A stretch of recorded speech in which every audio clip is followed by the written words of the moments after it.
Good morning, sir. Good morning.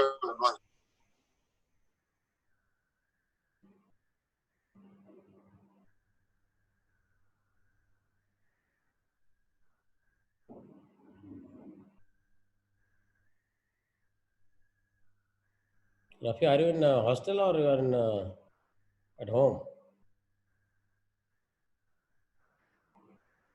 Sir, we are still in hostel Hostel, okay. inside campus. Acha, okay. Yeah.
Those who have a strong network may come live.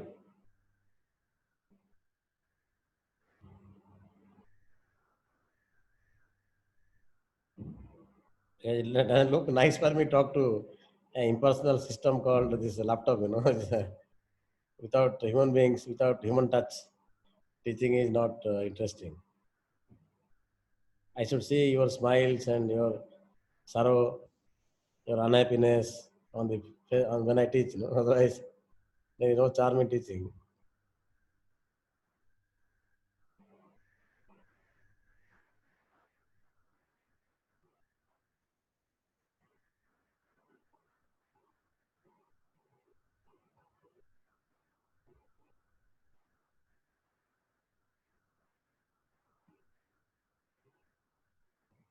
We'll wait for 2-3 minutes and start.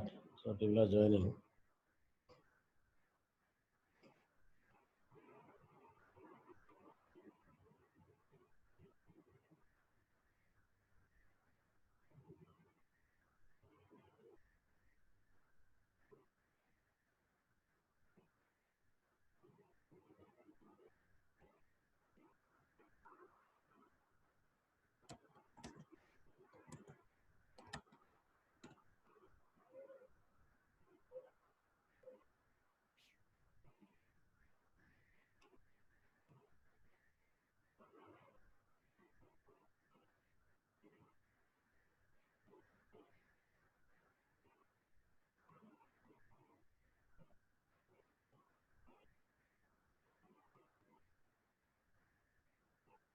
Any question you would like to ask at this stage? Before we will discuss religion today, but anything you would like to discuss dialectics or common sense?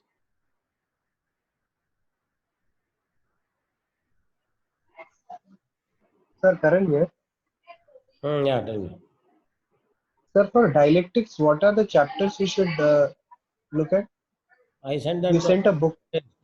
I sent the book and chapters. Chapters are not mentioned by Mohit.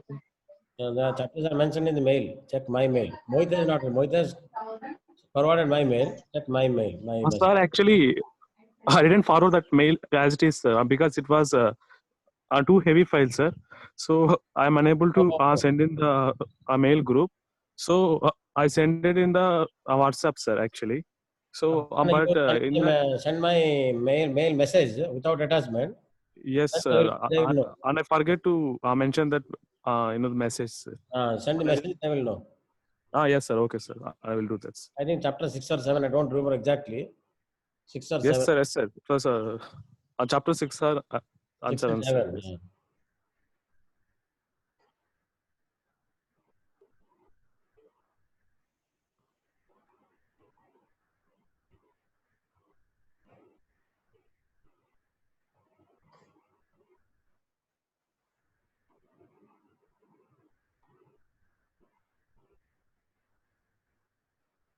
Karan, you are in Hyderabad, you are not coming live. What is this?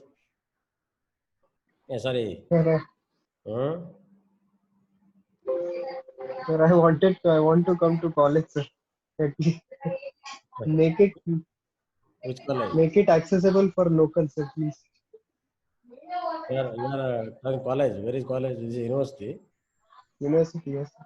Hmm. Where is your live? I don't see your face.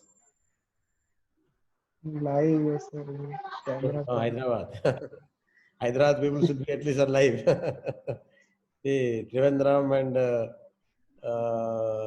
Jamshedpur, Ranchi, they are alive. And I am class winter. Therefore, Hyderabad fellows should not go underground.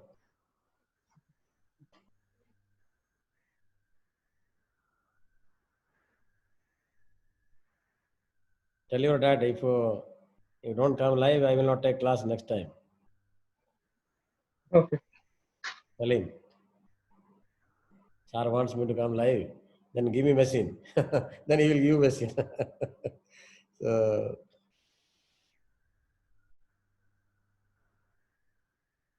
okay, we'll start. Any question you would like to have on dialectics?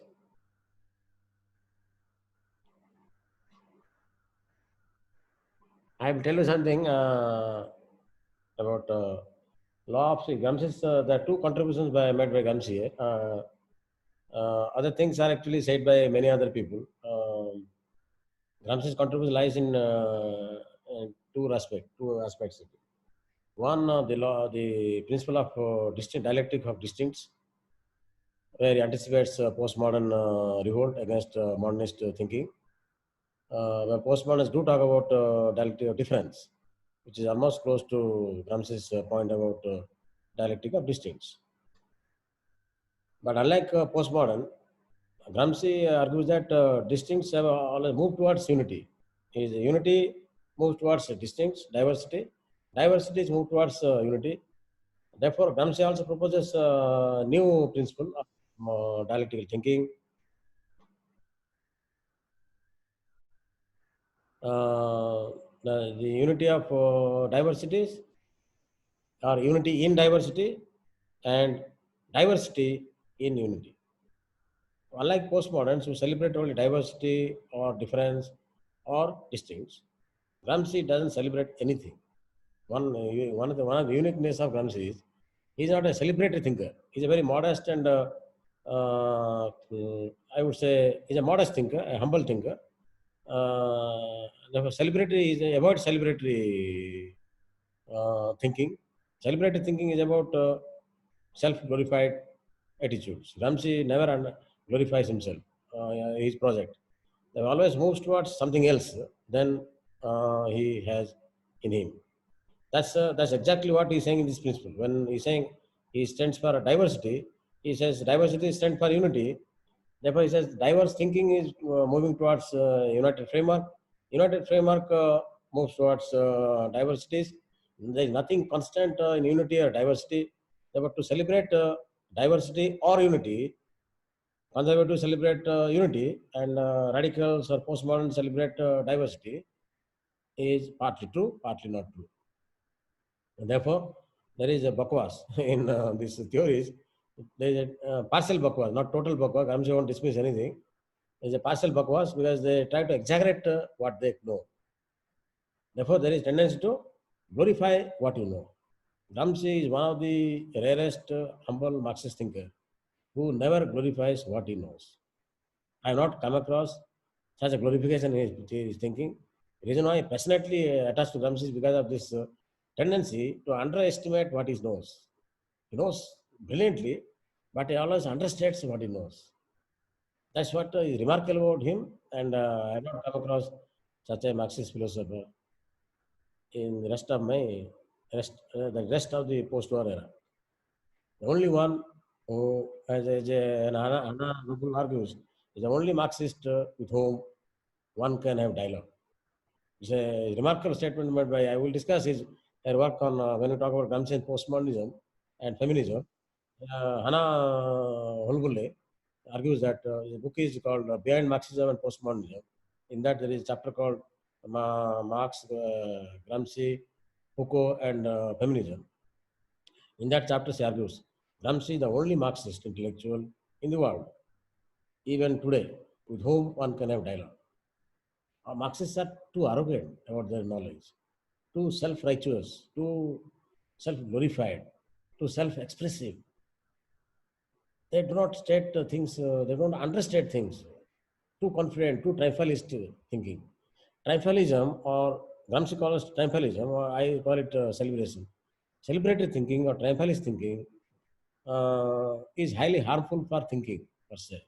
Is one thing I have learned from Gramsci. Therefore, always, if I say something aggressively, I always try to moderate myself. I do say many things aggressively, unlike Gramsci.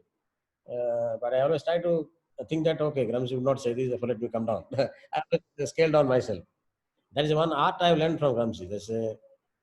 Therefore, I am personally very deeply attached to this style of thinking, style of presenting yourself as intellectual.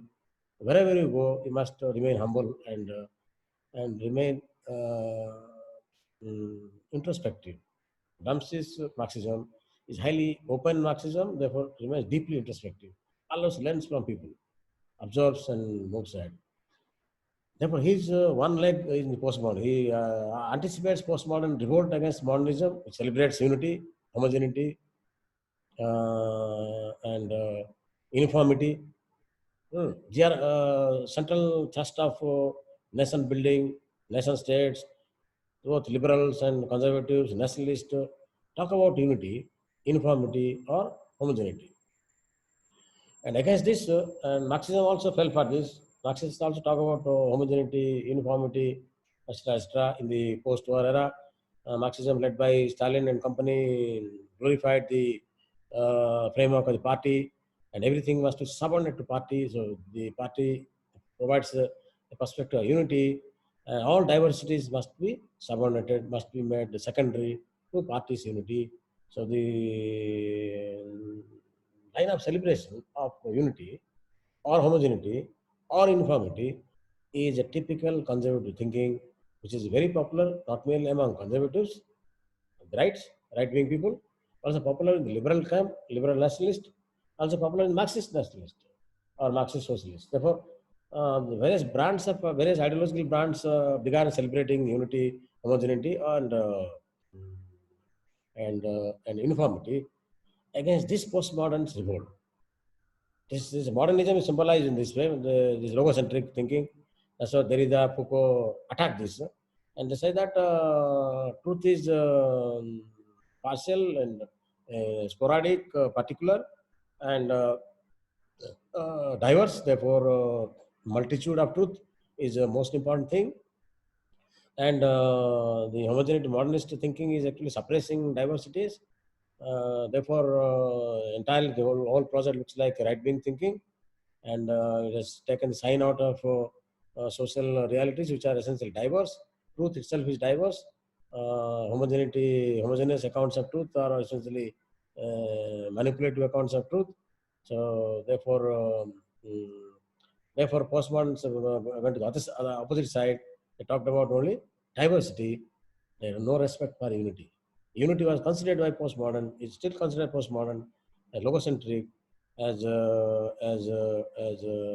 centralist project, is trying to suppress diversities. Gramsci holds a balance here.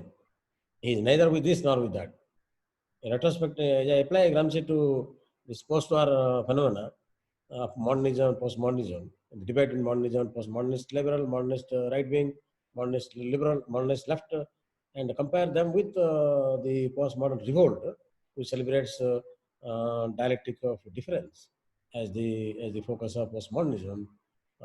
Truth has many sides, truth has many particulars, and therefore there is nothing, no interconnection, there is no logo, there is no unity.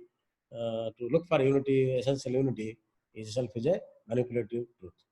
So this point is very articulated by postmodern thinkers. I am putting in a simple framework. We will discuss it when we talk about Gramsci, postmodern feminism. But this is how these two dominant ideologies are prevalent today. Gramsci anticipates this revolt and rejects both.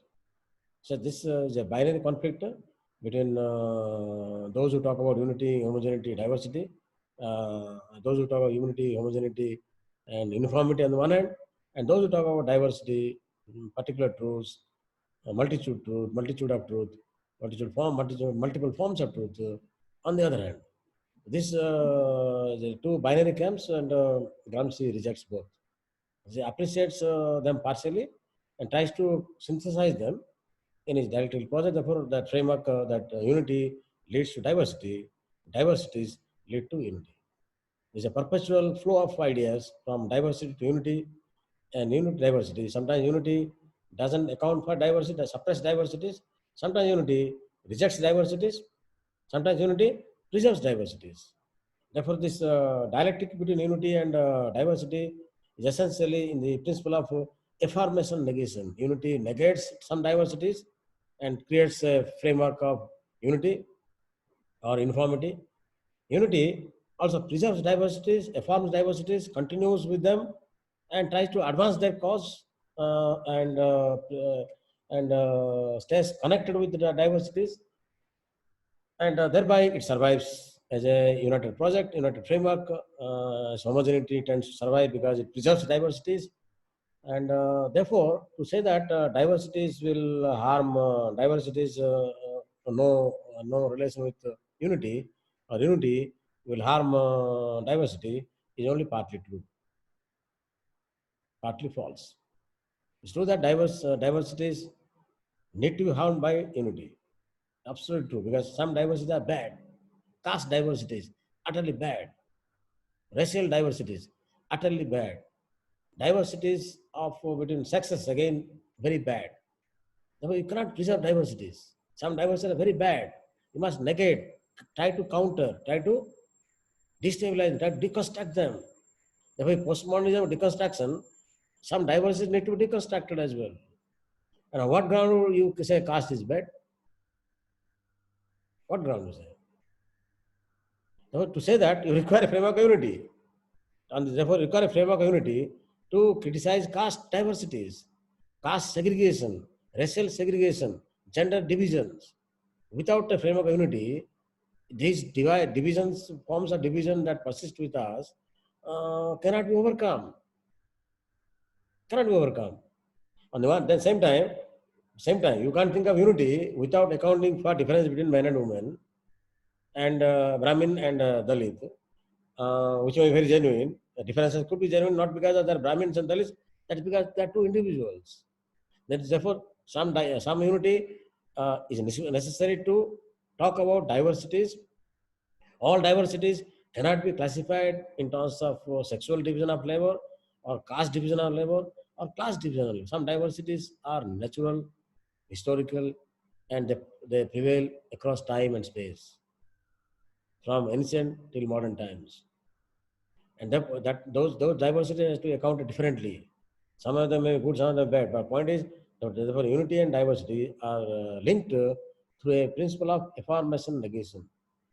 Therefore, on the whole, as I said, the essential contribution of Gramsci, following Lenin and Marx, lies in the principle of affirmation negation.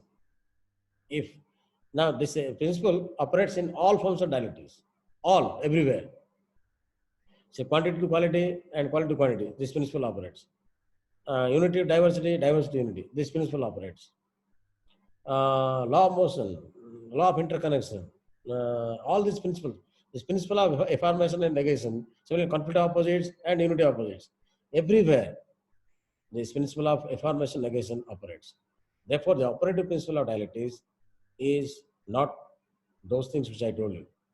The operative principle of dialectics is this one, which Aristotle, according to Aristotle, this is the operative principle. Aristotle is very clear that almost everything you have outlined, you have the outer layer of dialectics, many forms of dialectics, but all these forms of dialectics are connected with one principle of affirmation and negation. Every damn thing is connected with this principle. So beneath law of motion, the law of interconnection, and unity of diversity, diversity of unity, and conflict of opposites and unity of opposites. One notices one principle, one underlying principle. That principle is called principle of affirmation negation. According to Aristotle, this is the most overarching principle of dialectics. Gramsci would not disagree with Aristotle, though he doesn't say clearly, but underlines, argues quite categorically that this law of affirmation and negation is a central contribution of dialectical thinking. If you are not following dialectics. If you simply reject Modi, you are not following dialectics. If you simply reject Nehru, don't follow, Modi is not following dialectics by simply rejecting Nehru. Similarly, Rahul Gandhi is not following dialectics by simply rejecting Modi.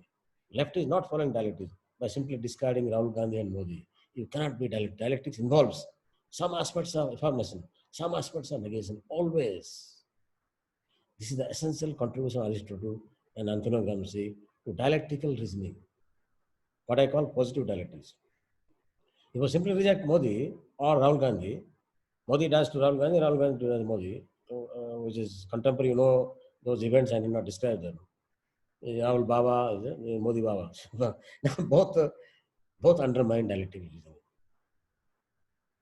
As a Gramscian scholar, I tell you frankly, both undermine positive dialectics. If I can cite Habermas, they perpetuate negative dialectics. Negation of negation, if I go with Engels.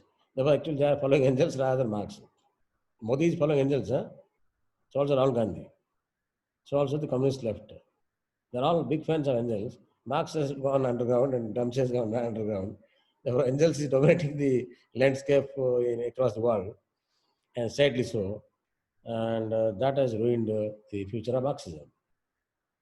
The ruling classes are successfully controlling resources of people, and Marxism has been ruined by the negative thinking, which has been widespread not merely in the Marxist camp, but also in the postmodern camp. Postmoderns rejected the framework of unity. They attacked modernism ruthlessly. If postmodernism, though it talks about binary conflict, is a modernism created binary, then how did they overcome binary? How to overcome binary? You are rejecting modernism outrightly. You are saying that uniformity is bad, unity is bad, and homogeneity is bad, and thereby you are saying the other side is bad. You are saying modernism is other, you are other. If modernism is other, fine, I have no problem. But then the other, what is good in other? Please tell us what is good in modernism according to a postmodern thing. Just show me one text where a postmodern thinker is able to appreciate a modernist project by one person. Show me one text. You have none. Therefore, postmodernism is opposite of the modernism. Therefore, there are two binary conflicts. Modernist thinking and postmodern thinking are two binary conflicts. Postmodernism produces new binaries. It's uncomfortable with one binary, but solution it offers is again reproducing binaries. The only way to overcome binary is to get into the principle of affirmation negation, the positive dialectics of Aristotle. Postmoderns have no understanding of Aristotle. Absolutely nothing. Foucault was a great admirer of ancient Greek philosophy, but he had no understanding of Aristotle. Absolutely nothing. Because the beauty of Aristotle is simply he won't agree with this extreme thinking. A lot of extreme thinking comes in our mind because of negative dialectics. Simply reject this fellow, that fellow. By simply rejecting this fellow, that fellow, you don't follow positive dialectics. There is dialectics in you, I agree, but dialectics is negative dialectics.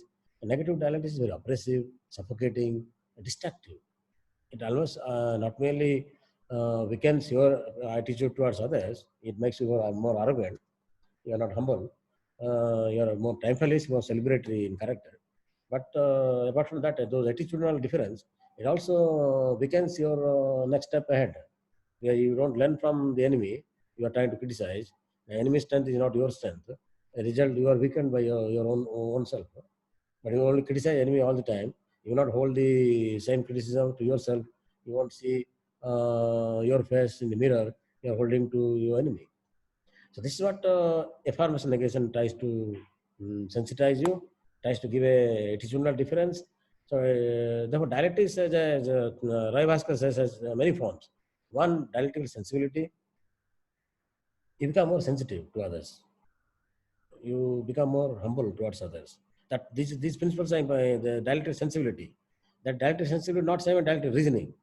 Therefore, dialectical sensibility is very important. If you are having dialectical reasoning without dialectical sensibility, you are having intellectual thoughts, but you are arrogant. Arrogance and dialectical reasoning won't go together.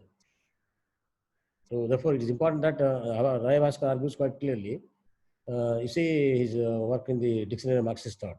He argues that dialectics has one important feature. That the foundational feature of dialectics is dialectical sensibility. You must be sensitive to another person, to the next person, to your neighbor, to your friend, to your enemy. And are you willing to learn from their strength? Are you willing to observe their strength as your strength? If you don't do, and you are still following affirmation negation, then you don't have dialectical sensibility, even if you are following dialectical reasoning. So you are simply following dialectical reasoning because you have read Aristotle and you are a fan of Aristotle, but you are very arrogant and you assert yourself, no, this is what is necessary. You become arrogant, then an arrogant man or woman will not have dialectical sensibility, even if he or she is following dialectical reasoning based on the principle of affirmation and negation. Rai Bhaskar therefore makes a important distinction between dialectical sensibility and dialectical reasoning. Then argues many more forms of dialectics. You must read that essay in Marxist dictionary. Then he says the basic point about dialectics is that one must have dialectical sensibility and attitudes. Don't be snobbish, don't be arrogant, and don't be self-expressive, and don't overly criticize people. And there are many attitudes you must transform yourself.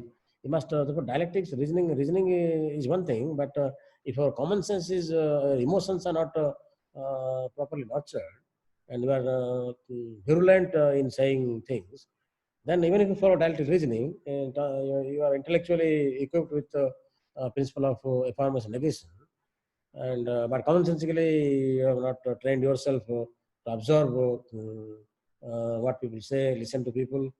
I will tell you one example. I will not name, but one of my teacher who is a very nice person. And he inspired most of us. I won't name because you may meet him soon. His habit of listening to others is very almost nil. He keeps on chatting. If you ask him one question, he won't give you answer to half an hour. Then you know time. Meanwhile, you forget the next question. And if you try to say interrupt to put a question, he won't take a pause. He won't say what is the question you asked. He say that means the ability to listen to other is nil. Yet he follows dialectical reasoning. Such people are more in number. Therefore, I was right, saying that dialectics says the first principle of dialectics is not reasoning, but sensibility. If dialectical sensibility or art of listening is not there in your camp, and you will not, even if you follow dialectical reasoning, it will be partial and blocked. And I will talk about the same person. When it comes to RSS, is a Marxist intellectual. When it comes, and quite a few of them are like him, not him. When it comes to Marxist RSS, he gets jittery. And he can't even appreciate RSS or Modi or Vajpayee by 1%. Therefore, look at but in terms of dialectics, he would say dialectics basically means affirmation negation. But when it comes to RSS, he won't apply the same principle. Therefore, that is happening because Rai Bhaskar would say he is not following dialectical sensibility. He's not even listening to a Marxist intellectual like Arun Patnaik. The art of listening is equally very important part of dialectical sensibility. It's not part of dialectical reasoning. Dialectical reasoning is higher form of knowledge. When you don't listen to people, how will you observe? How will you learn from them? Merely saying that one should learn from others is not enough. Are you prepared to, today we may say, let us learn from others. Fine. But who are these others? Then why you have kept RSS out of the others? Are you prepared to learn from RSS? If you are Marxist, are you prepared to learn from the adversary? RSS is your adversary. Hindu fundamentalism adversary. Muslim fundamentalism adversary. Are you prepared to learn from them? If you are not prepared to learn from Muslim fundamentalism, Hindu fundamentalism, Sikh fundamentalism, and so on and so forth, you are not following dialectical reasoning. That is, and more in the same process, though you believe in dialectical reasoning, yet you are not following it. Therefore, you find such contradictions will arise in your life. Be aware of one thing. Therefore, it is important that to overcome contradictions of this kind in your life, it's important for you to listen to others. Therefore, between dialectical reasoning and dialectical sensibility, I put my coin on dialectical sensibility. If you have dialectical sensibility, even if you don't have dialectical reasoning, you will be able to acquire it. But in case you have only dialectical reasoning, no dialectical sensibility, you will not have dialectical reasoning with you as well. I have seen several comrades who would say dialectics means affirmation negation. Some of them are my teachers, some of them are my friends, my classmates. But when it comes to dialectical sensibility, they become very arrogant, they're snobbish, and they dismiss religious discourses and politics of religion of various kinds, including religious fundamentalism, especially if they are from the Indian society. They take a very regressive attitude towards the Hindu left, Hindu right, and so on and so forth. Therefore, in the process, they don't understand that the other side has strength.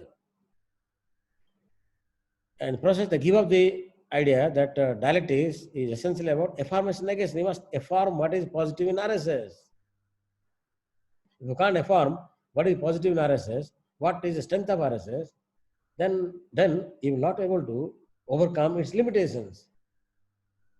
Therefore, their attitude oscillates from condemnation of religious fundamentalism, one or the other kind. Earlier they did to Muslim League, now they are doing to RSS, so on and so forth. Therefore, we find a very regressive attitude towards the other side, dismissal attitude. And on the one hand, on the other hand, you believe in dialectics, not a dismissal. Dialectics is about affirmation negation. Therefore, that those who believe in dialectics in terms of reasoning alone, they lead a life of paradoxes. Life is full of paradoxes. On the one hand, they talk about affirmation negation. On the other hand, they dismiss it. They dismiss that and they give it up and they follow dismissal attitude toward the other. They think, this is what is a deeply problematic thinking. And therefore, I agree with Ravaskar that dialectic reasoning is not enough. It's important for us to have dialectic sensibility between dialectic reasoning and dialectic sensibility. Dialectic sensibility occupies a dominant mode of thinking. Therefore, those who believe in dialectics, those who believe in principle of affirmation negation, must be humble soldiers of knowledge. They must have humility. They must be sober to listen to people. They must have patience. If they are not ready for listening, how will they do dialogue? Therefore, following this, a debater or intellectual must be different. You cannot be simply talking, not listening. And you can't be simply listening, not talking. Therefore, this balance between talking and listening is important in dialectical thinking. So therefore, Ravaskar is right saying that dialectics essentially believes in holding a balance between dialectical sensibility on the one hand and dialectical reasoning on the other hand. The balance is very important. You can't be dialectically sensible without having reasoning, nor can you have reasoning without having sensibility.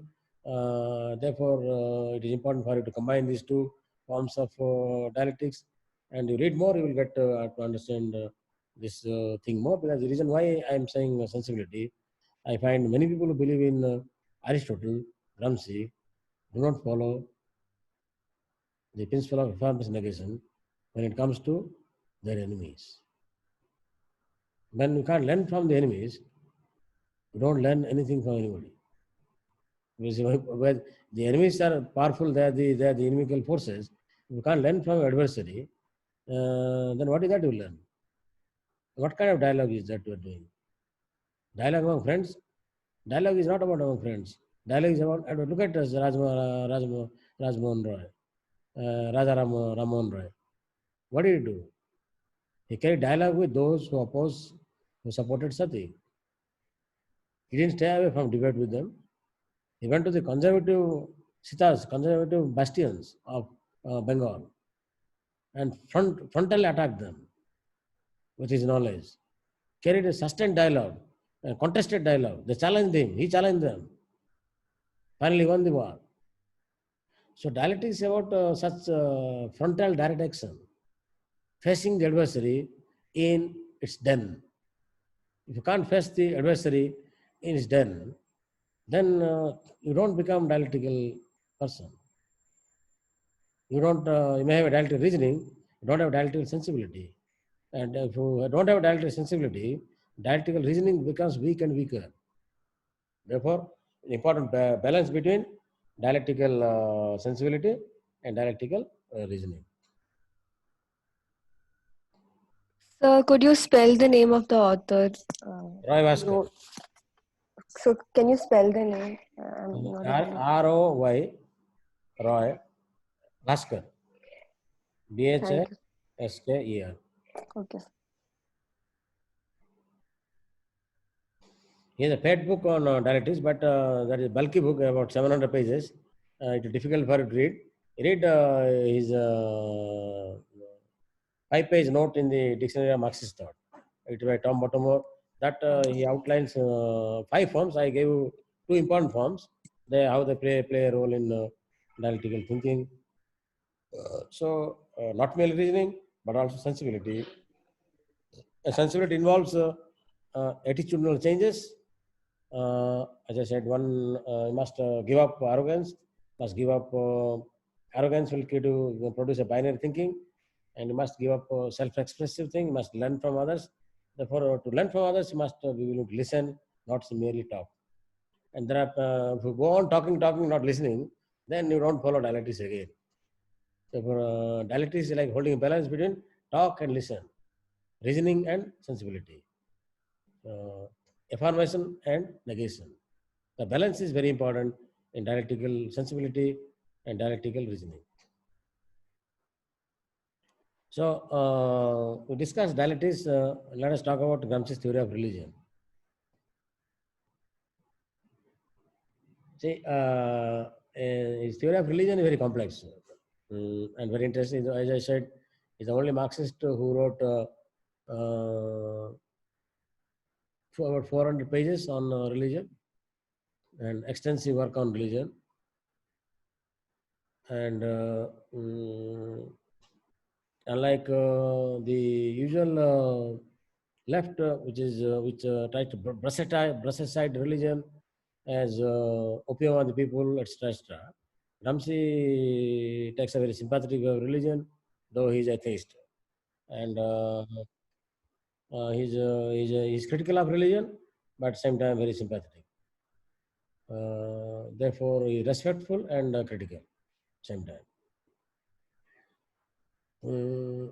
And he's the only, as I said, the only Marxist of everybody who wrote extensive on religion.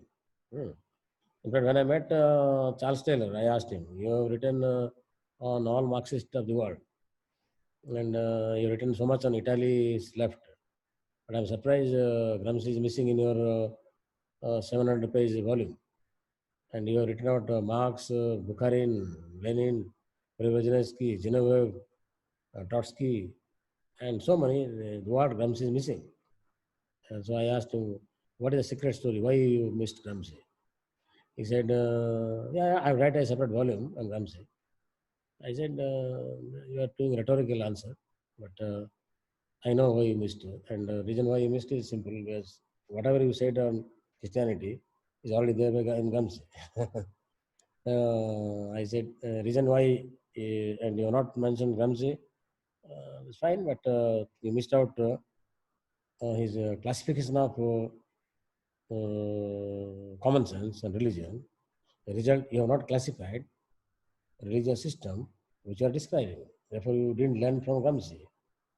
If you had studied Gramsci, you would have been able to classify what you call social imaginary, and therefore your account of social imaginary is very, very weak. And he was taken aback by my comment. I said, you can write many volumes. What is this volume is weak. Existing volume is terribly weak. There is no classification of social imaginary you presented in this volume. 700 pages, nowhere you classified social imaginary. Nowhere. Therefore, you missed out elementary principle laid out by Aristotle. Aristotle argues, I told you clearly, once you're defining phenomena, next task is to classify. If you define a phenomena, don't classify, then you don't understand deeply. So Taylor has no depth understanding of social imaginary. That is because he missed out Gramsci, missed out Aristotle, missed out the galaxy of superstars who would have given him enlightened view of religion. And he's a Catholic himself, and but anyway, that point will be discussed by Ghana, Christendu in the class on 28th. She will talk about that. But let me say briefly what is Gramsci's contribution to religion, and you will understand how Taylor's framework is weak when Ghana comes and presents her critique of social imaginary. See, what Gramsci says that, let me talk about religion first. Religion, Gramsci says that many Marxists think is the opium of the people. The soul of the soulless millions, but also opium of the people. But they say, when they say soul of the soulless millions and opium of the people, they don't understand that. They think that Marx is simply saying religion has soul, religion is opium.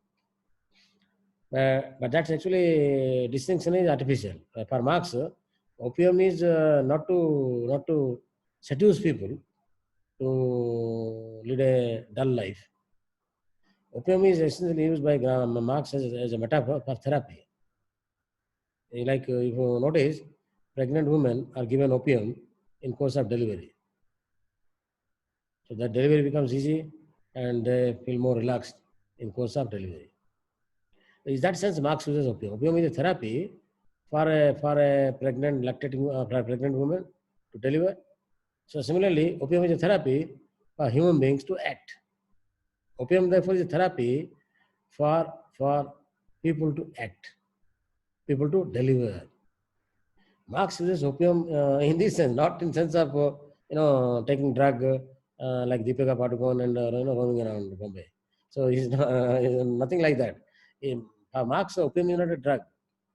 Opium is therapy, is a medicine, so that you get relieved and you act. It's not being passive, you act. Therefore, religion for Marx is seen in a dual with the soul of soulless millions, and also is a therapy which prompts people to act. But Marxists of the world, they never understood this part. They said Marx talks religion, opium on the people, and Marx is simply running down religion. That is not Marx's intention.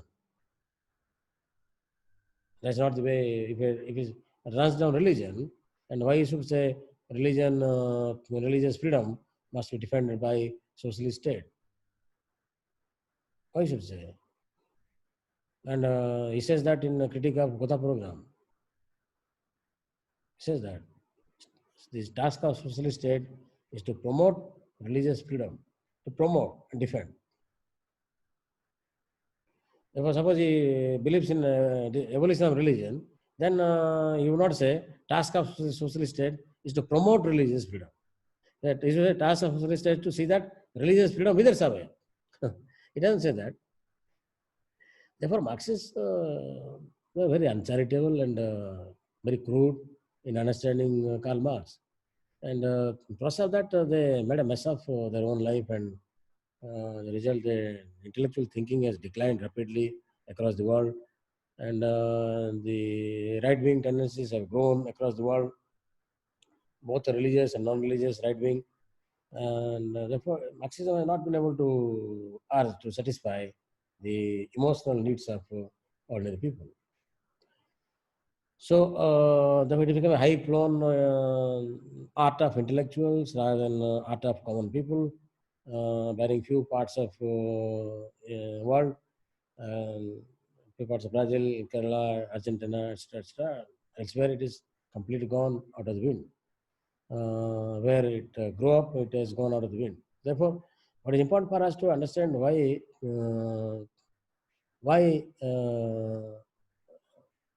how to understand religion, and that's very important. Having said that, let me say, Marx therefore adopts a complex attitude toward religion. This is very basic for Gramsci. And Marxists don't understand Marx, therefore they also don't understand Gramsci. I think Gramsci turned Catholic in his grave. When he died, he was buried in Catholic graveyard by his sister-in-law. Communist intellectuals said that Gramsci became Catholic at time of death. At death, people turned their faces. No? So then Gramsci also turned his face against Marxism and became Catholic, right?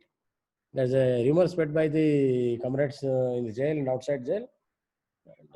Anyway, comrades never understand comrades well. Therefore, they've been gossiping and spreading rumor about the other comrade. Some of the things that I might have joined RSS, so that's all part of their the beauty of comradeship. So, point is, that's how the rumor. When Gramsci was buried in the Catholic graveyard, they thought that he turned Catholic. Right? He never became Catholic. He was essentially atheist. He died atheist, but point is, he, as I said, Gramsci being a humble person, he won't flaunt to celebrate atheism. See, celebration of atheism, being atheist, Gramsci would say, is highly detestable idea. Yeah, you are trying to show off your arrogance against atheist by celebrating atheism in public life. I am not modest. I am arrogant, and I am trying to dismiss everybody else who is atheist of a different kind. Therefore, Gramsci was not actually atheist in a traditional sense, as atheists who are anti-cleric, anti-religion. He was not anti-cleric, anti-religion. He was atheist, but he was atheist of a different kind. Atheists who not celebrate atheism in public life.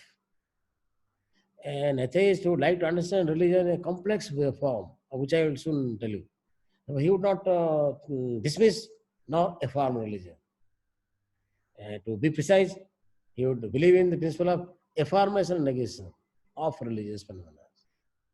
He won't dismiss, nor he would celebrate. And he won't celebrate his own belief in atheism. Gramsci never believed in the celebration of his own ideas. He was basically a man of humility and humbleness.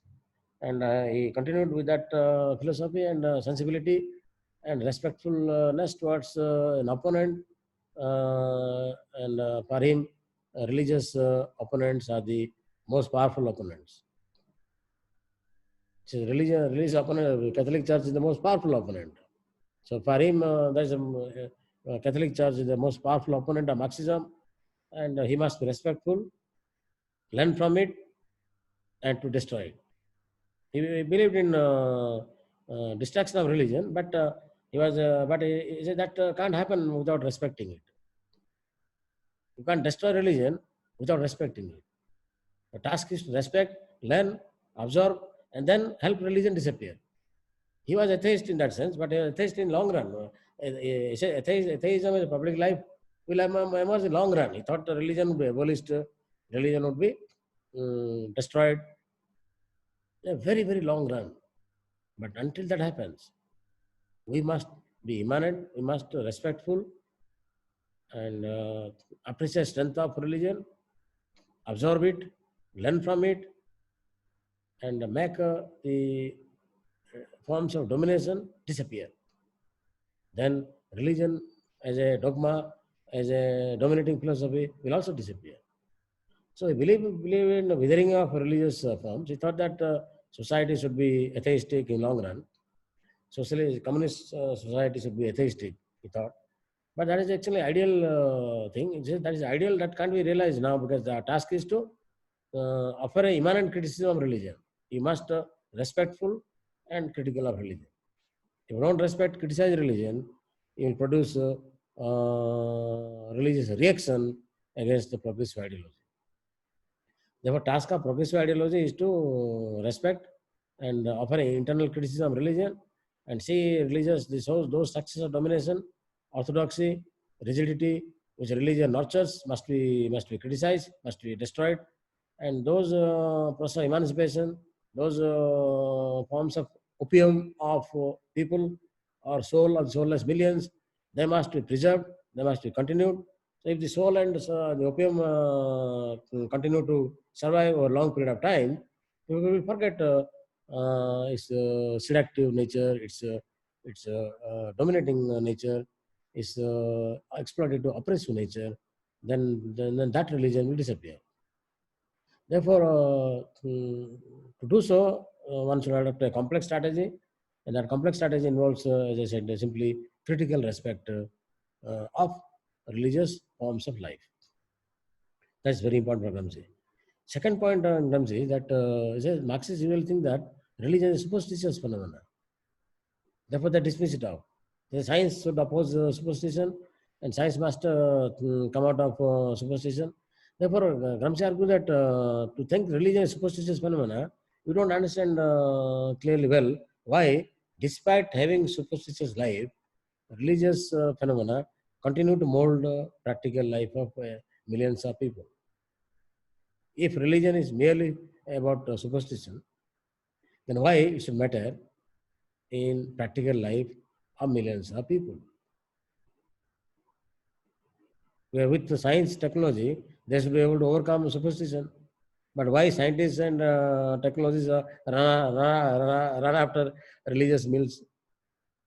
Therefore, there is some serious problem with viewing religion as mere superstition.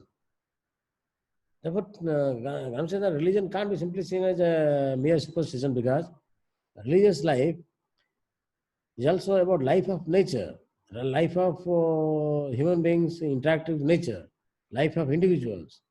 Therefore, religious life molds our interaction with each other, molds our interaction, molds our own personal individual life, own personality. Religious life also influences our attitude towards nature. Therefore, to say that religion is supernatural activity and metaphysical activity doesn't make sense because people who while dealing with nature, they also draw inspiration from religion. They invent religion in order to ensure that they face nature boldly. They transform nature by drawing courage from religious beliefs. Similarly, they interact with each other through religious beliefs. Similarly, they draw inspiration for their own personality from religious beliefs. Now, therefore, religious beliefs influence their attitude towards nature, attitude towards each other, and attitude towards themselves. Therefore, to say that the entire thing is supernatural, superstitious, and nothing to do with real life is utterly nonsense. Religion has molded real life like nothing else. Nothing else. For centuries together, for decades together, even now. Therefore, to say that religion is entirely superstitious and not connected with real life is absolutely bizarre. Because religion is connected to real life of nature, real life of our own self, real life of each other. It has molded our interaction with self, interaction with each other, interaction with nature. Three forms of reality, religion is molded. Therefore, to say religion is a superstitious, supernatural activity is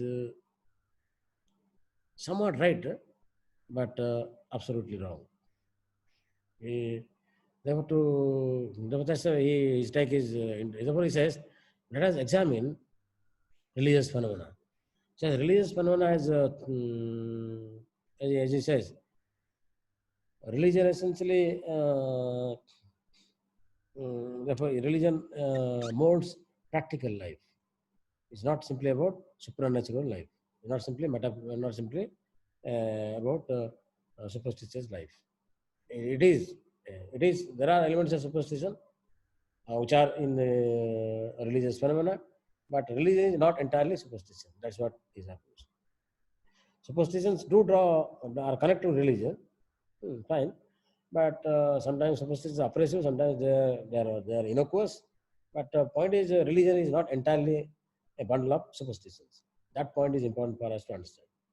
As you look at history of religion, you find is a system of thinking where we connect with nature, where you connect with each other, connect with ourselves, our personality. Therefore, we run to religion to develop ourselves fully well. That's way. Religion is a bundle of moral and spiritual doctrines which inspire us to act in a practical life. So Marxists have not paid attention to this aspect of religion. To such a debate, I will say, Lenin makes an interesting argument on this. Lenin says, who says religion will disappear in the socialist state? We don't know whether socialism or communism would be able to establish a society free from religion. He says, for example, Marxists think that religion is a byproduct of social being. Religion is a byproduct of social oppression. If social oppression disappears, religion will disappear. But how are they sure that religion is entirely a manifestation of social oppression? Religion could be, because he says, because as a human being, I am half social and half natural. Therefore, religion could be connected with my natural being as well. To say that religion is connected with my social being is partly true, partly not true. To say that as social sphere becomes better, religious dogmas will disappear, religion per se will disappear, could be utterly nonsensical, because that natural being in myself and others will survive. Therefore, people resort to religion not because of social oppression, but because of oppression or threat they receive from nature. To say that because of social oppression we are religious minded is partly true, partly not true. Because we miss out the point that as a being, it determines consciousness. We are half social, half natural beings. Therefore, religious consciousness could be half linked with nature, half linked to society. Therefore, natural oppression, social oppression, cumulatively might produce religious consciousness. What is the guarantee that the future communist society, we can abolish natural oppression? Assume that we abolish social oppression. What is the guarantee that we will abolish natural oppression in the communist society? Nature could be playing havoc in our life in the communist society as well. Nature may be playing truant games, may be playing hide and seek with us, may be create a tsunami, may be create earthquake, may be creating varieties of disasters in our life. Nature always divorces us. Nature kills people. Nature makes you sad, make you happy. You are driven by forces of nature to enjoy happiness and sorrow. To say that sorrow is a social cause, is socially caused only, is half truth, half false. Therefore, sorrow is a cause of natural oppression as well, not simply social oppression. Say that a socialist society, communist society will create a happy man, happy woman, happy children is a mythical idea. Absolutely mythical. Socialism can address many concerns of people, may give a better life, fine, may improve our life to a great extent. But point is, there is a natural being in each one of us. Tomorrow I will perish. Life will disappear. That makes all of us unhappy as well. That unhappiness will remain with us.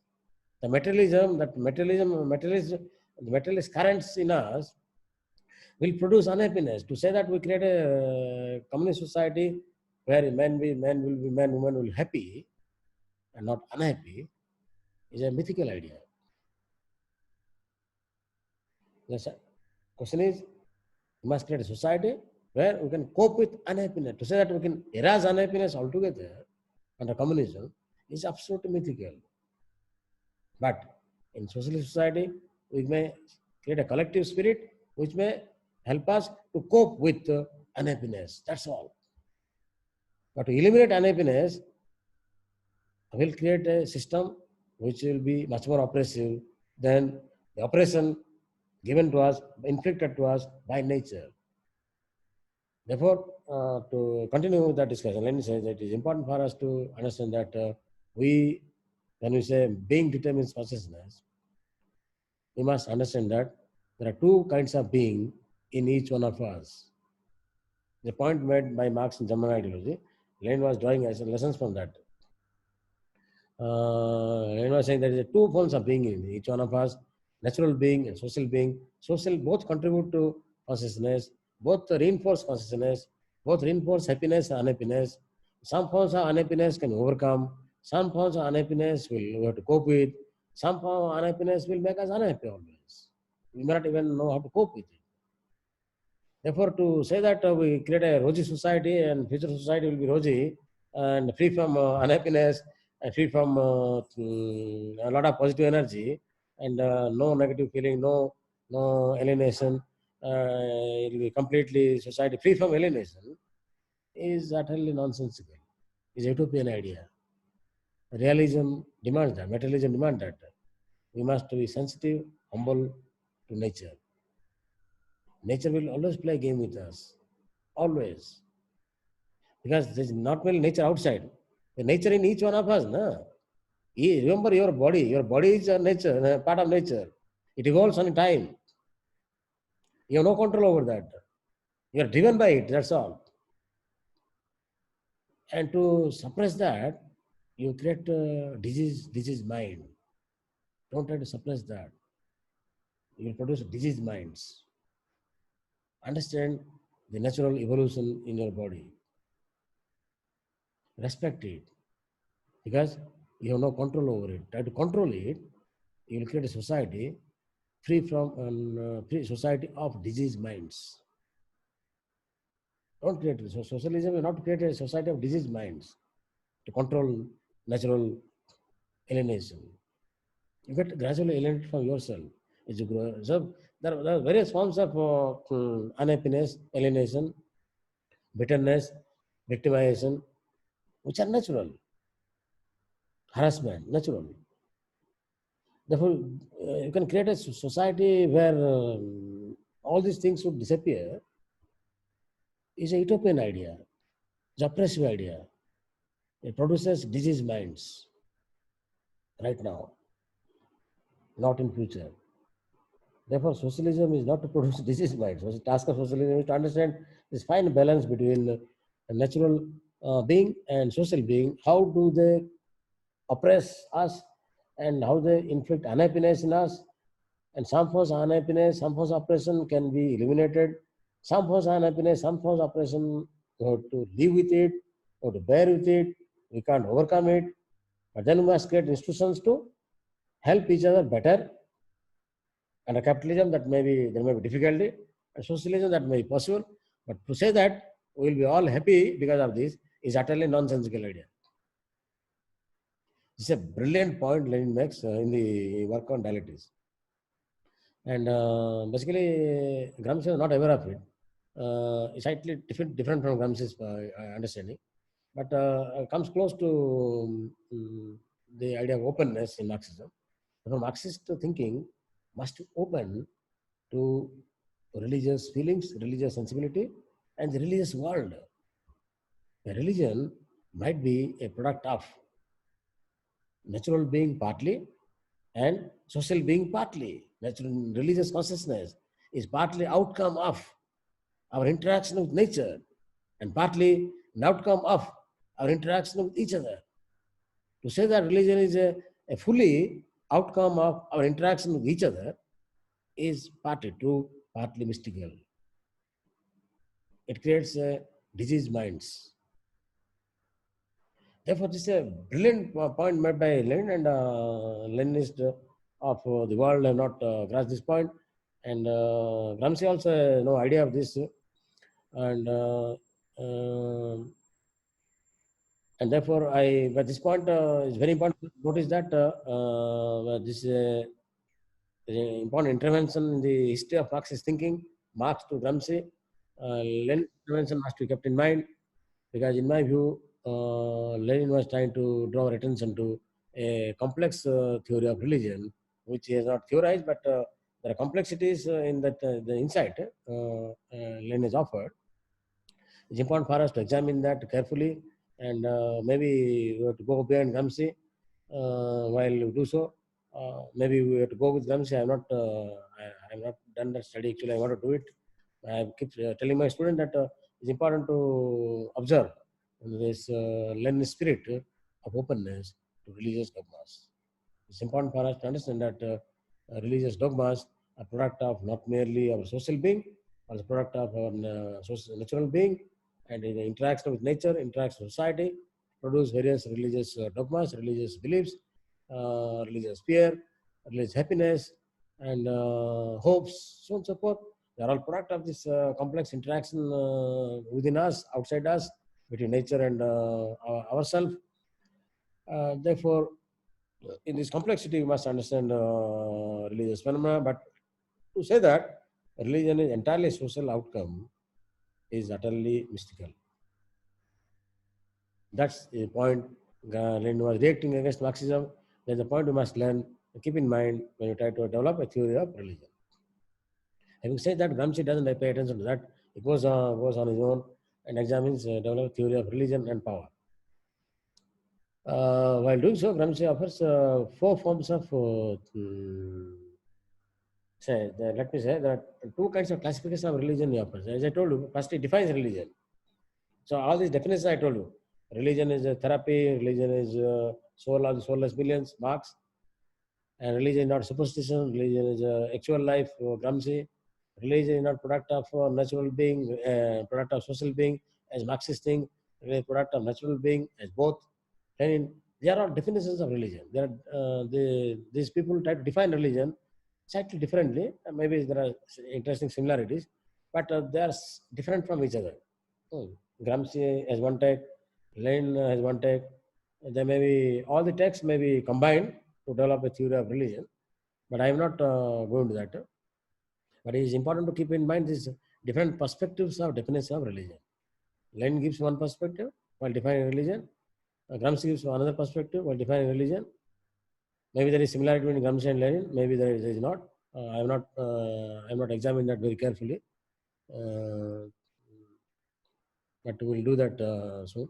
Similarly, Marx has a different take on that.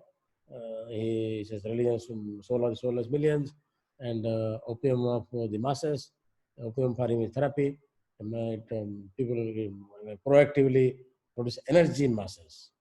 So therefore, this complexity is there, but there are definitions of religion. How do you classify?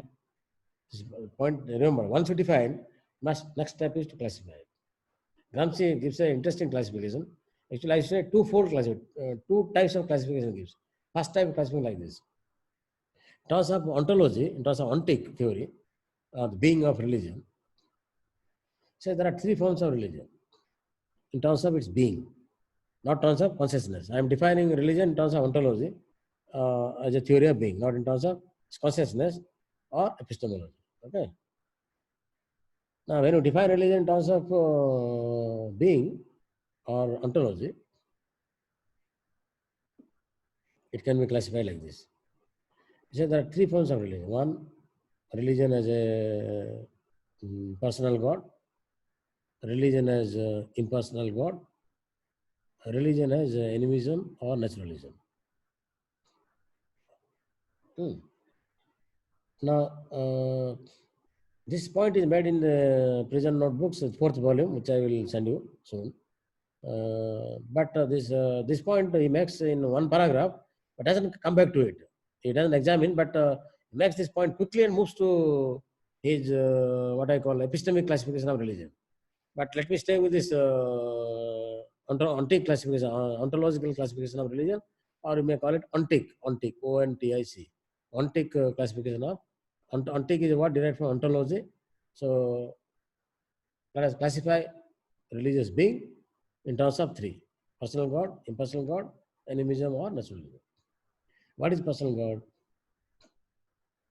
He says personal God is one where you believe that God resides in institutions. God manifests in the institutional life. God manifests in all of us, in varieties of institutions we have created. So therefore, God is everywhere. God is essentially designed in the institution. Then we access God through those institutional forms of worship.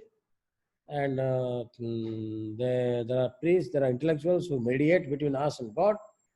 And they relay God's messages frequently to us.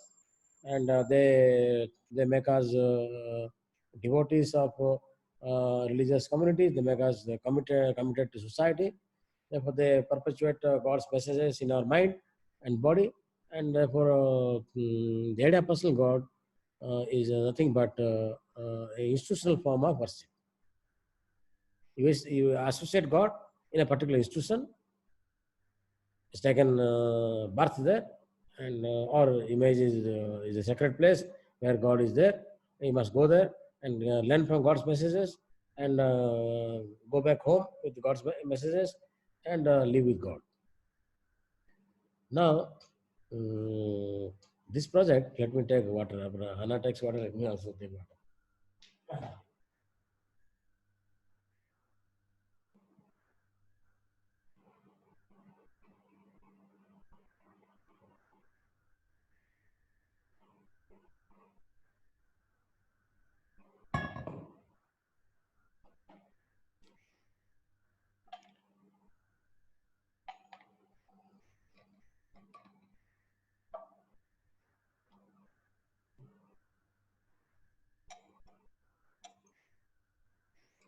We must stop around 12:30, otherwise I'm feeling a bit tired of speaking. We'll take a break. Next class, we'll take a break around 12:30. Take 10 minutes break, and we must do leg exercise. Otherwise, by sitting here, our legs, you are young people, I'm old, I'm already 60. So my legs may cramp after some time. And my wife will say, you resign from university and come home. So I am scared of that. I don't want to break my legs. Next class onwards, you remind me. Generally, I forget all these things. So you remind me at 12:30 I must stop. Or you run away, then I will stop. Only way. Too much. I told myself that I must stop at 12:30 all the time, but I keep forgetting and keep talking. Talking is not so good, as I told you, art of listening. But listen.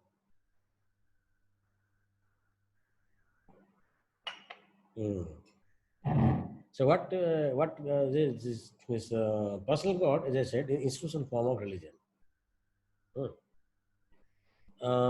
Following this, all religions have institutions.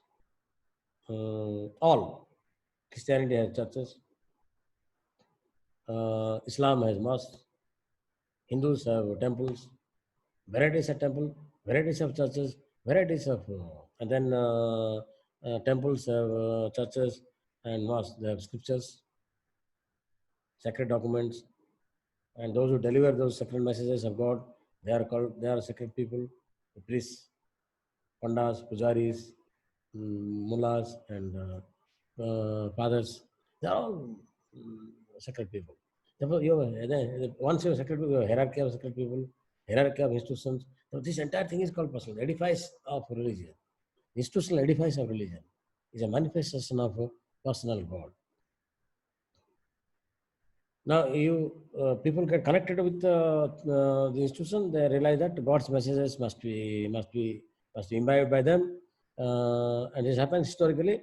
Gramsci doesn't examine why it happens. It happens historically for various reasons. People no time for studying Bible or Quran or Gita.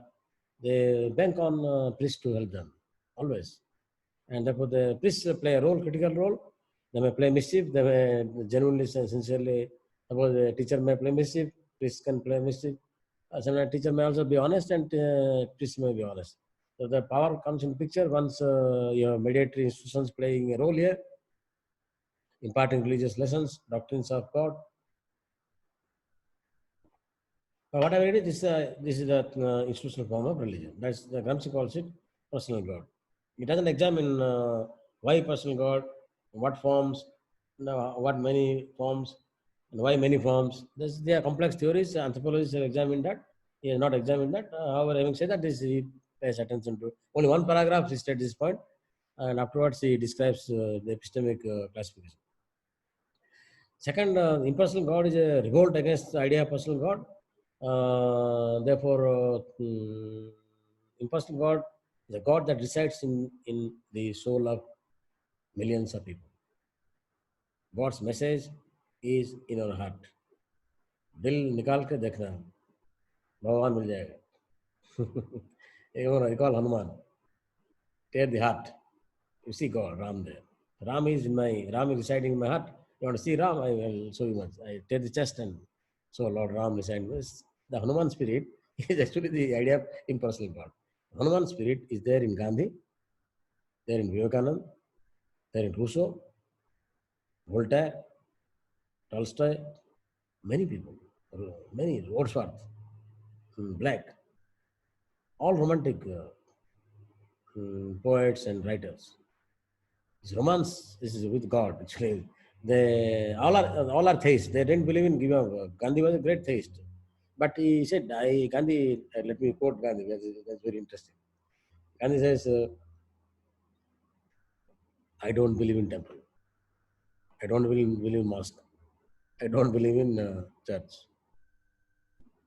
But I don't denounce them. I respect church goers. I respect temple goers. I respect mosque goers. Their belief, not my belief. I won't follow them. I won't ask them to follow me. I believe in God residing in my heart." Rousseau said something. Tolstoy said something. Gandhi being a student of Tolstoy and Rousseau, he quote same thing. Vivekananda being student of Rousseau, he said something. Vivekananda said something. I said, I don't believe in temple.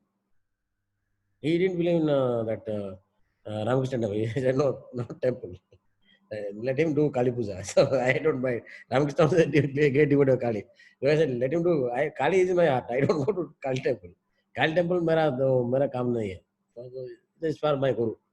Let him do Kali Puja. I will do my Guru Puja. So you are very clear about that. Vivekananda is absolutely clear. He said, but I will not condemn his Kali Puja. I will not condemn. Like Gandhi, Gandhi actually draws inspiration partly from Vivekananda. He says that. Somewhere he says, in the, not in Swaraj, somewhere in some of his writings he says that I am a big fan of Vivekananda on his statement of Kali Puja.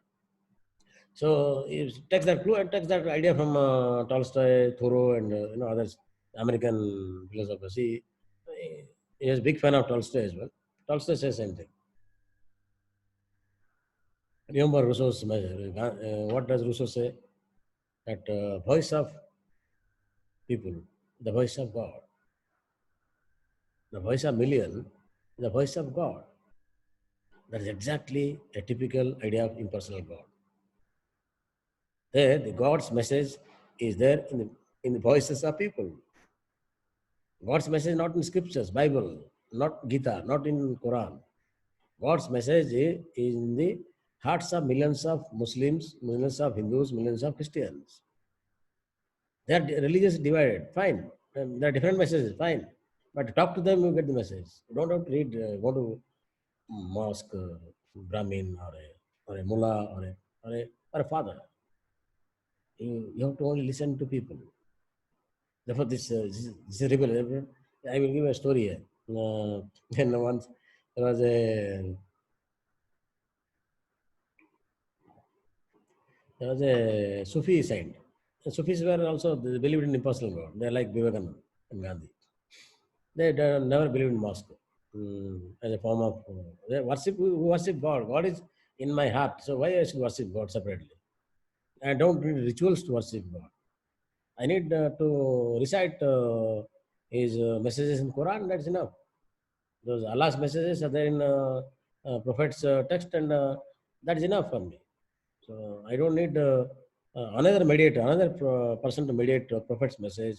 Tell me what it is. I don't need. I don't need institution to connect with Allah. Allah is in my heart, and I know His message through Quran. I have understood Quran. Fine. So Sufis rebelled against the institutional life, idea of personal God. Hierarchy revolted. So Sufis were dismissed by most of the Muslims as kafirs, and they were inimical to institutional religion. Like our Bhakti poets were rebel against the institutional religion, so also Sufis played that role in disseminating the idea of impersonal God. So this one Sufi saint was roaming in around Lucknow, in UP, and he was in the village. They go for like Buddhist monks. They also beg alms and they collect alms. They cook and eat. Basically, they eat both cooked food and boiled food, especially, and then raw food. Unlike Buddhists who used to take only raw food, so they will do that. But they will do that. But so he collected. He was tired during lunchtime, and he was relaxed. It was summer, hot time, so he thought that he must relax. Then after some time, he would go when sun goes down. The streets of Varanasi, he can roam around Lucknow. He can go around and get and go for begging alms. So you can't call them begging. You should collects the alms. They're the alms collector rather than beggars. Sorry, I must correct my English. So therefore, what the Sufi saint was relaxing, and the afternoon prayer. So the Muslims were going lunchtime. They would rush. And he spread his legs towards the mosque. He was relaxing under the banyan tree, but he spread legs towards mosque. And as the devotees were running towards the mosque for afternoon prayer, they saw this man stretching his legs towards mosque. They told him, "What is this? You are stretching your legs towards mosque. This is insulting Allah, insulting God, insulting Quran, insulting Prophet, insulting religion, insulting Islam." They blasted him left and right. They were about to beat him. Then he asked them, "Brothers, I agree." He said, "I don't disagree. I agree. I might have insulted mosque. I might have insulted Allah. I insulted the Quran. I agree. But show me a place where Allah doesn't decide. I will test my legs." Finished. Finished. See, this is the beauty of Sufism. Show me a place where Allah doesn't decide. I will test my legs. Then devotees didn't know what to do. They were stunned by his reply. He gave a spontaneous reply. That is there in the bloodstream. That is thinking style. And they didn't know what to do. And they said, "These fellows are crazy. Let's not have dialogue with them. Let's get out of this." Then they let him go. And then after some time, he withdrew his lecture and did meditation like Buddha, and then went for a begging. So, but respect, he also respected them, and then they saw from distance, "अच्छा वो पैर निकाल लिया, meditation कर रहा है." So they thought they were happy. Then he told them, "I'm insulting Allah inside my body." Lovely. So this is what the idea of impersonal God is about. They denounced institutions, but they didn't. They disengaged from institutions, but there was no intrinsic disrespect. There no. They didn't like. They didn't like to go. They didn't like to worship in a religious institution. They freed themselves from religious booby traps like institution building. They were, you can call them anarchists, rebellious, but they were not really philosophical anarchism, but they were anti-institution. So one can call them anarchism of one kind or the. Bhakti movement produced institutions of different kind, but Sufism didn't produce. But of course, Sufi music, Sufi songs, Sufi poetry, they are also part of institutional life. It's difficult to classify them under a brand name, but you can roughly say they are close to philosophical anarchism. Not political anarchism, it's philosophical anarchism. They don't want to destroy religion, but political anarchism want to destroy institutions. But they were not political anarchists. They were, you can call them dissenting voices. Therefore, you can compare them with philosophical anarchism, not political anarchism.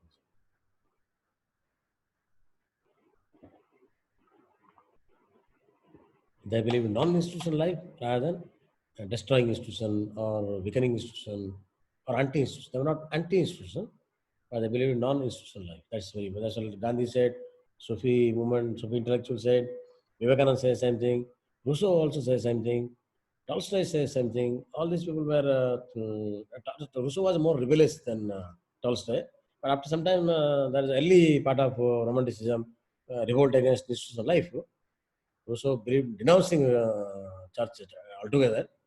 But these people didn't denounce. Gradually, they realized that denouncing church or a temple or a mosque boomerang produce more rigidities in society. So therefore, they toned down, but they carry the Rousseau spirit. God is in the heart and soul of millions of people. That the idea is essentially impersonal. Therefore, impersonal God is a very important theme in in the ontology of religious classification. Third point, which I told you, that Gramsci says that animism, naturalism is a core of this. You look at tribal societies; they all worship nature or animals. So therefore that's called animism, naturalism, and that's very interesting. Then Gramsci says somewhere down the line, so these forms may try to dominate each other. Society must try to balance and establish a balance between institutions so that one form of worship doesn't dominate another form of worship.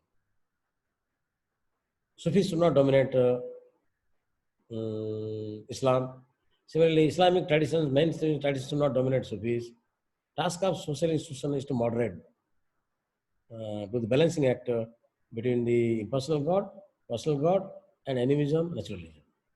Similarly, those who believe in impersonal God, those who believe in personal God, they may try to convert the people who worship in naturalism, animism, try to convert them to idea of personal God.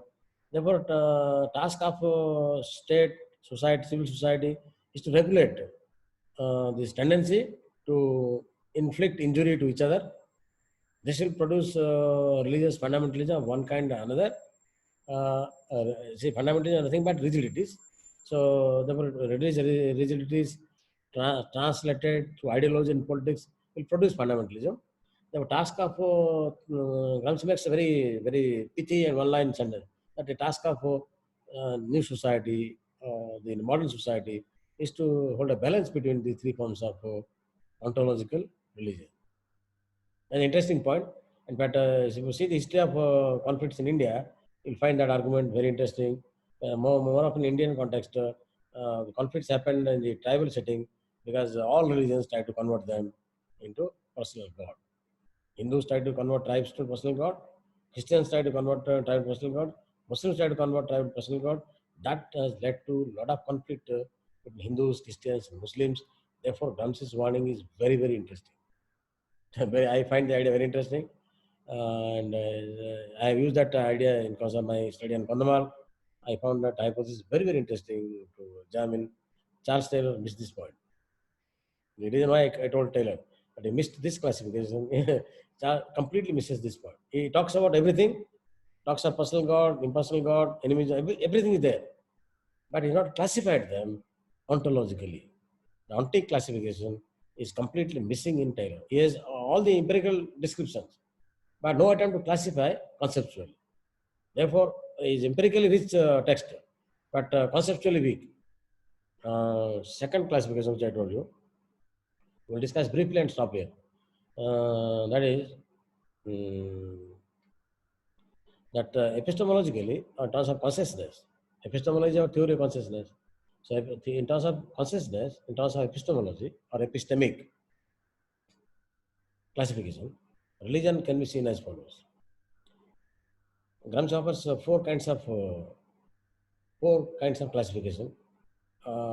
Classification which is a fourfold classification of religion in terms of religious consciousness. First he says, in terms of agency, etc. Is a interesting, but in terms of religious consciousness, you can call this epistemic classification, or you can call it a sociological classification.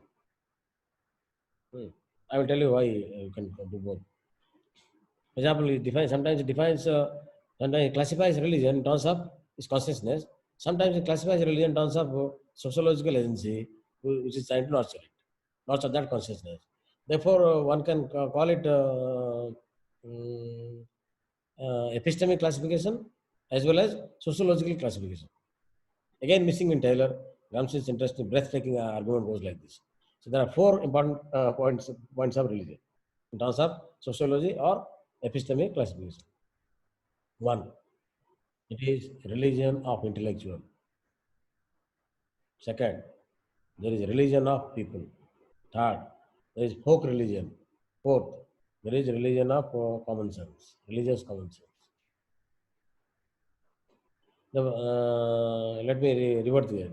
Religious common sense, first, second, folk religion, third, religion of people, fourth, religion of intellectual. So I reverse the hierarchy. You can start with top or bottom.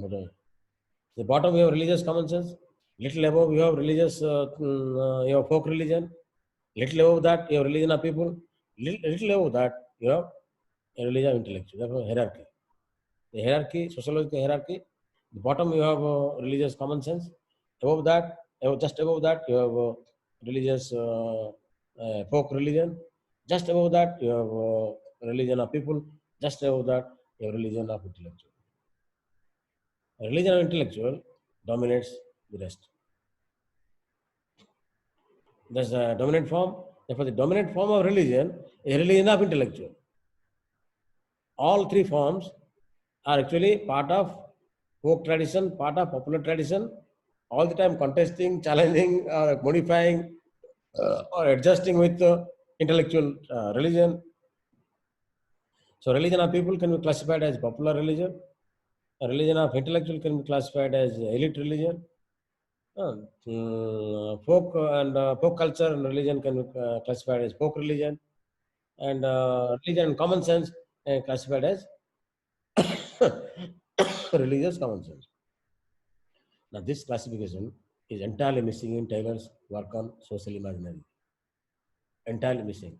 But empirically, Taylor talks about everything that Gramsci talks about, without attempt to understand that all those empirical narratives would have been classified, it would have enriched his theory. The reason why Gramsci, I will tell you how Taylor's theory is weak, because he lacks classification that I think Ghana would narrate. I will tell you briefly when we end Gramsci, I will tell you that. I think when Ghana comes, we'll do the comparative study, we'll do that. Let me first stay with Gramsci. Therefore, you can read my paper in the EPW, Critique of Political Secularism, where I have classified Gramsci. I gave that paper I presented in Taylor's conference in the department. So I challenged Taylor there. Rajiv Bhargava was trying to balance. I said, no, I don't agree with Taylor. So there's no question of balance. But let me say this. Religious common sense is the bottom, because common sense, Gramsci argue, common sense has two forms. One is religious, also is secular. The non-religious forms of common sense, religious forms of common sense. The common sense is religious and non-religious simultaneously. Yes, for example, Muslim, he gives example of women. Catholic women have a different attitude towards Catholicism as women. They also have different attitude towards men and women and each other. So that when they connect with Catholic religion, they have religious common sense. and they articulate Catholicism differently than men or clergy, etc., etc. But when they connect to each other, through household, through nature, to each other, therefore there is no influence of religion, and therefore there is a non-religious common sense in them. Therefore, each time if you see a Catholic woman or a Catholic peasant or a Catholic person, you may notice Catholic worker, you may notice them using two forms of consciousness simultaneously: one religious consciousness, other non-religious consciousness in their everyday engagement with religious institutions and with each other. Therefore, it says common sense can be classified as a religious common sense and non-religious common sense. Common sense, therefore, has two aspects. Again, we are going back to classification of common sense. There are many forms of classification you find in Gramsci. So, therefore, I already told you how religious common sense guides us in action, and I use this to demonstrate the case of Ayodhya dispute. In Ayodhya dispute, I find that religious common sense was there, that Ram was born there, is known to almost all Hindus across the world, across that belt actually, across that Ayodhya belt. And Hindus used to do parikrama from 17th century onwards on Ram Navami day around Babri Masjid, and therefore it is not manufactured by ideology or political program. It is spontaneous expression of feelings, expressions by Hindus. Otherwise, 17th century there was no RSS, no Hindu BSP, nothing. 17th century Hindus were doing parikrama around the Babri Masjid. Therefore, there was a grievance that is the place where Ram was born and temple must be built. That attitude, Gramsci would say, is essentially part of religious common sense of people of Ayodhya. It's not known to other Hindus in the neighborhood. But as researchers have, Peter Van Deer argues clearly that it is known only to people in Ayodhya. That this is the place where Ram was born. This is the place where we should do parikrama every Ram Navami day. And because we are prevented from worshipping Ram there, we should go to parikrama. Parikrama is done during Ram Navami day. And therefore we do parikrama during Ram Navami day. In the 17th century, they were doing when the Jewish priest from France came and saw it. He recorded in his memoir that he said that Hindus do parikrama around Ram Navami day, around the Babri Masjid. So there was no RSS, no BHP, no BJP in 17th century. Therefore, to say that Ram Janmabhoomi is manufactured by RSS and BJP is mythical. What Peter Van Deer argues, but I agree with Peter Van Deer. What he says is this idea, though local, it is more national by RSS BJP, but nothing to do with the idea is local. It remains integral part of local common sense. I said common sense is local. Just remember that common sense is first local. Religious common sense is also local. It is nationalized, provincialized by religious organizations.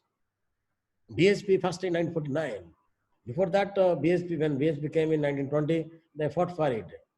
So, therefore, even when up to Sipai Mutiny, when there was war about that Ram Janmabhoomi Chabutara, after that British allowed them, but before Sipai Mutiny took place, before 1857, around 1856, there was a war between Hindus and Muslims over Ram Janmabhoomi, over Babri Masjid.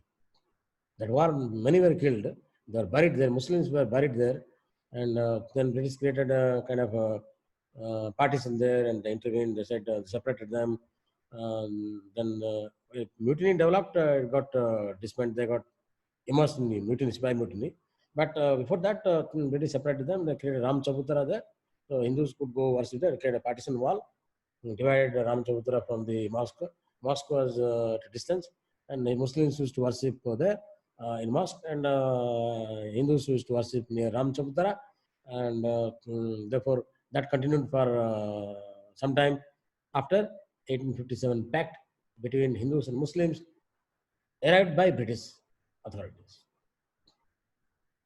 But that happened because Hindus were persisting with that demand that this is the place where Ram is born. The demand came from 17th century onwards. Maybe prior to that they were also they thought it so. Therefore, remember Babri Masjid built just before that. Therefore, Hindus believed in the idea of Ram being born there and Ram temple destroyed or whatever. But Ram was born there and temple had disintegrated, disappeared. In place of that, masjid is built. Therefore, masjid might not have destroyed Ram temple. Ram temple might have disappeared over a period of time. That was also part of the folklore in Ayodhya. But the secular narrative simply dismissal of that, simply say that this entire thing is manufactured by RSS BJP. That is absolutely mystical. I have criticized Ramila. I will read my paper. I will send you my paper. I have criticized Ramila Thapar and Swami Agnivesh and company for not understanding that religious common sense, which is integral part of Hindu social imaginary in Ayodhya, prior to even birth of RSS, BSP, and BJP, or Sanghis. Absolutely nothing to do with that. Sanghis popularized them, but the idea was very much part of Hindu social imaginary in around Ayodhya. When BSP, when the Hindu group filed a case in the Faizabad court, they filed the case because they realized that Hindus were pressing for that Ram temple there. Therefore, it's because of them, because of Hindus pressing for the Ram temple there, the Hindu Parishad filed a case in Faizabad court. And therefore, basically, these religious groups took up the case because it was part of Hindu social imaginary for a long time, as old as Babri Masjid. This is what I call religious common sense. Religious common sense. Common sense by nature is local. Common sense by nature is full of ambivalence. People think that okay, maybe temple was destroyed by masjid, maybe temple perished, masjid came.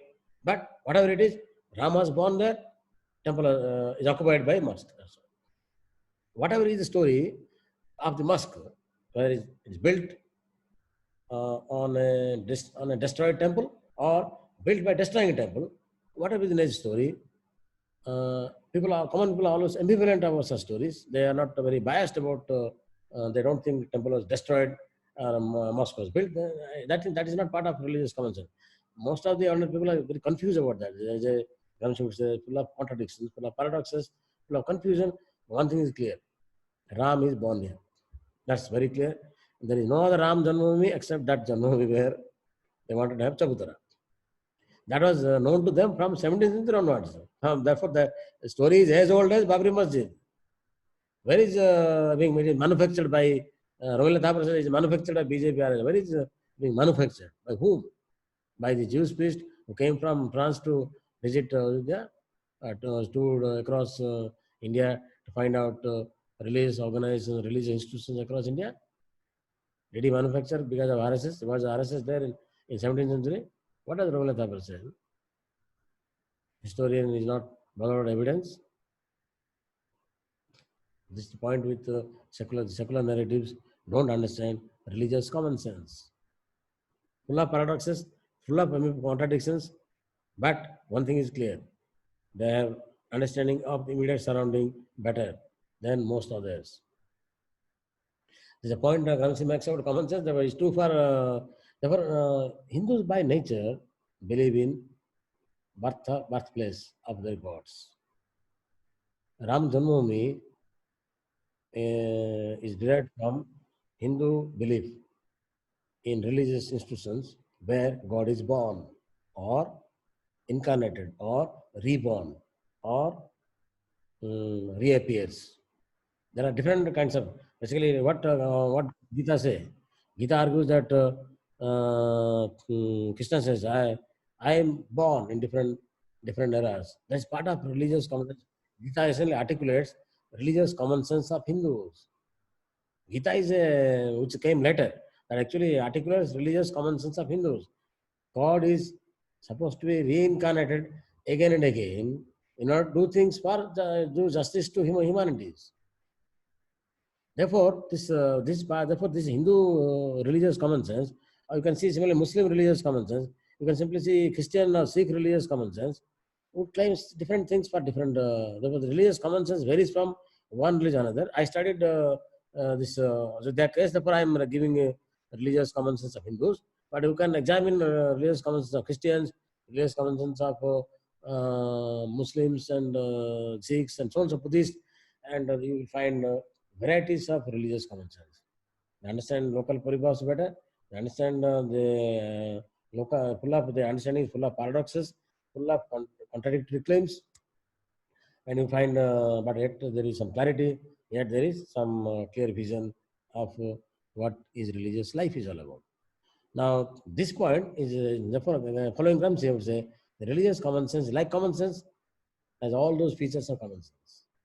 Is the immediate understanding of paripasu, that's much better. Then there is an element of contradiction there, paradoxes, ambivalent claims, contradictory claims, etc., etc. And also it's original thinking.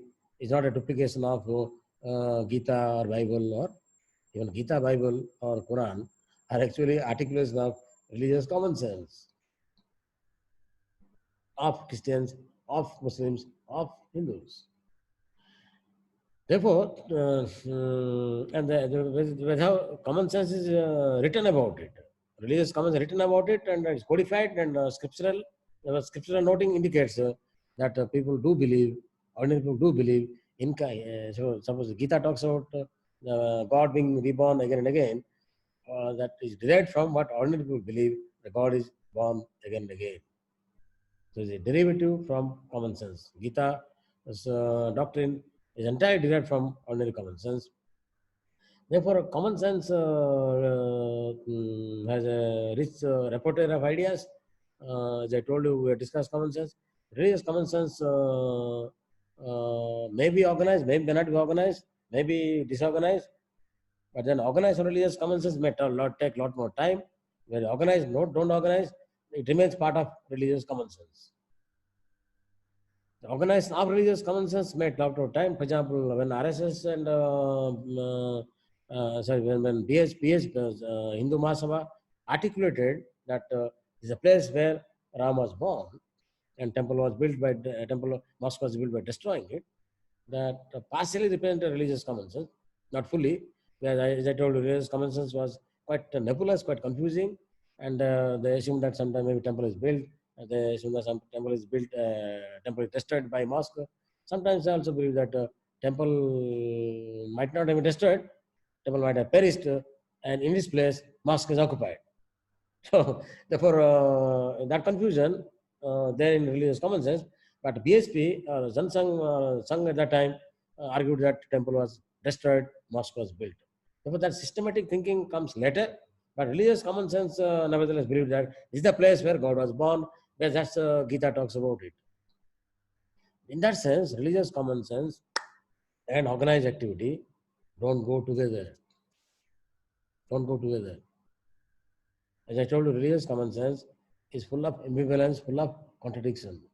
Organized activity tends to, religion of intellectual tends to be a bit organized, a bit systematic, and therefore free from ideological innocence. Therefore, you find BSP's claim about that site is different from the ordinary Hindu claim over that site. The difference is very, very important for a secular narrative to understand, negotiate, dialogue with that.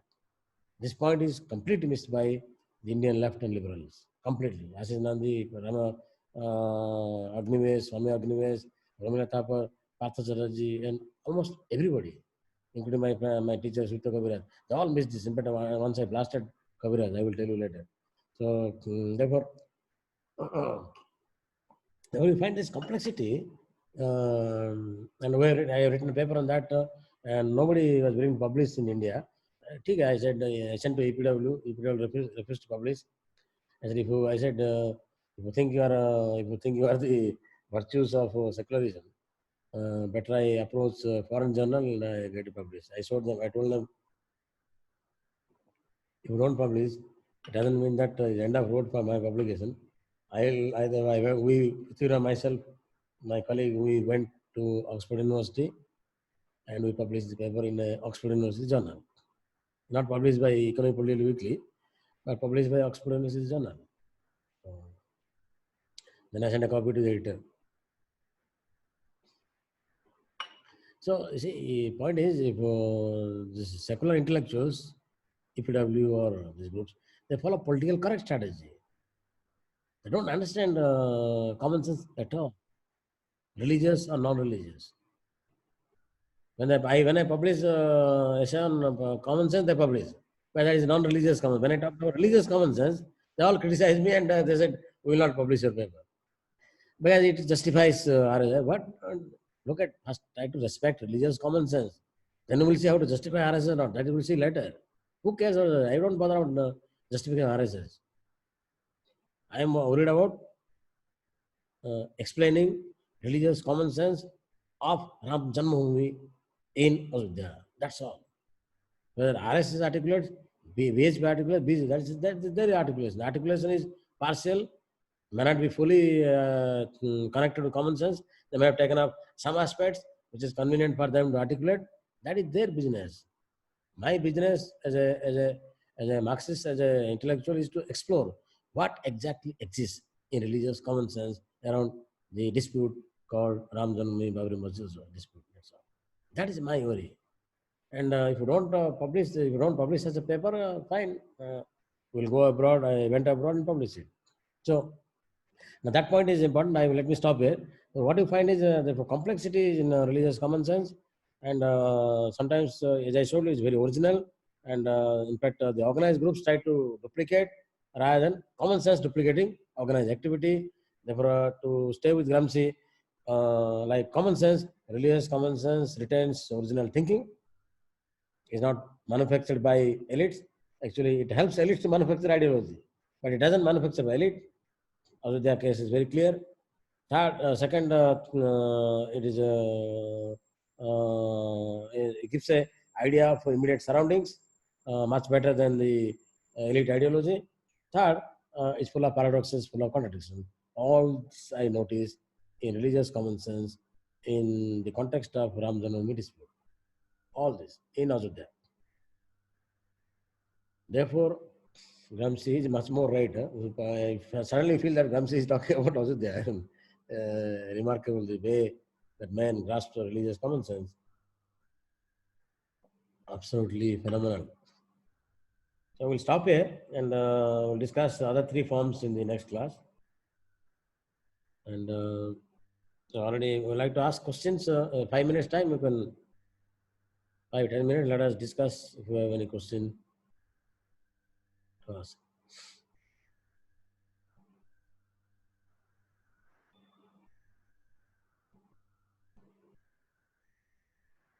Anybody, any question? Jana, is it clear to you? Are you okay with? Yes, sir. Yes, sir.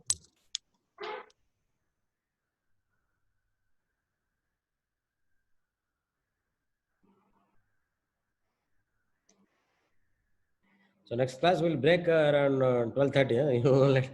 You should quit the class if I don't break. Then I will realize that you are going. I will also take a break.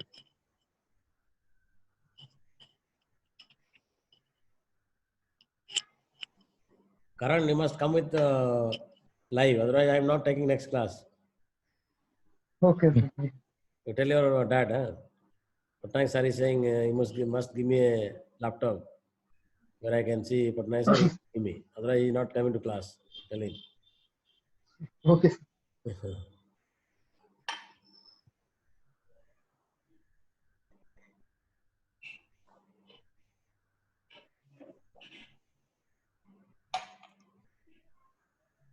Okay, Anna. So we'll take break. We'll take leave. So see you. Thank you, sir. Thank you, sir. Thank you, sir. So I'll send the video later. Thank you, sir. Okay, sir. Thank you, sir. I send audio only, not video.